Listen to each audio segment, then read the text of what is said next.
Was macht Stadtluft? Diese Frage stellen sich nicht nur gestresste GroßstädterInnen in der Gegenwart. Sie war bereits im Mittelalter ein Thema. Dass Stadtluft frei macht, hört man wieder und wieder, wenn man sich mit der Stadt im Mittelalter beschäftigt.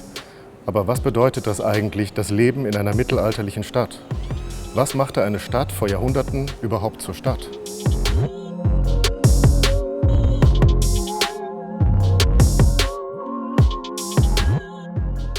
Eine ganze Menge Fragen. Am besten fangen wir mit den Klischees in unseren Köpfen an. So stellen wir uns das Mittelalter gerne vor. Große Herrscher in prunkvollen Gewändern und tapfere Ritter zu Pferde.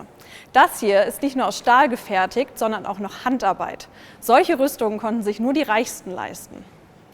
Der Großteil der Bevölkerung, schätzungsweise 98%, lebten damals jedoch als Bäuerinnen und Bauern auf dem Land.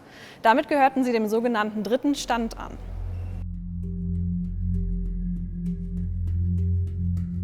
Vielleicht erinnert sich ja noch jemand aus der Schulzeit an dieses Bild. Auf diesem Stich sieht man eindrücklich die 3 Stände und ihre Aufgaben. Links oben der Klerus, ganz vorne der Papst. Über ihm steht in Latein: Du sollst beten. Rechts oben haben wir den Adel, angeführt vom Kaiser.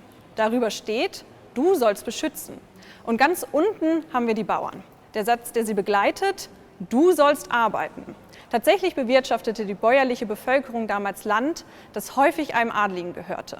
Und dafür mussten sie ihrem Herrn Abgaben zahlen. Fair geht anders. Das klingt nach Ausbeutung. Das Mittelalter war halt kein Ponyhof. Eine Alternative zum bäuerlichen Leben bot da die Stadt. Natürlich wurde das Konzept der Stadt nicht im Mittelalter erfunden. Die Stadt ist eine der ältesten Zivilisationsformen der Menschheit.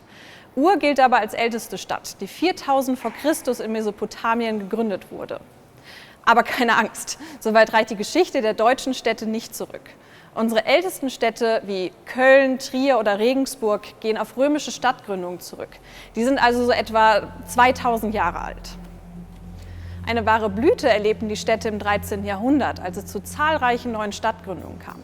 Eine Stadt bedeutete für einen Herrscher immer auch Steuereinnahmen, von denen er gut profitieren und sich weitere Rüstungen und prunkvolle Gewänder leisten konnte. Hier sehen wir eine dieser Städte, nämlich das bayerische Straubing, 1218 gegründet. Das Modell ist allerdings erst 1568 angefertigt. Ist das echt? Echt ist es schon, aber nicht original. Es ist eine Kopie aus dem Jahr 2005.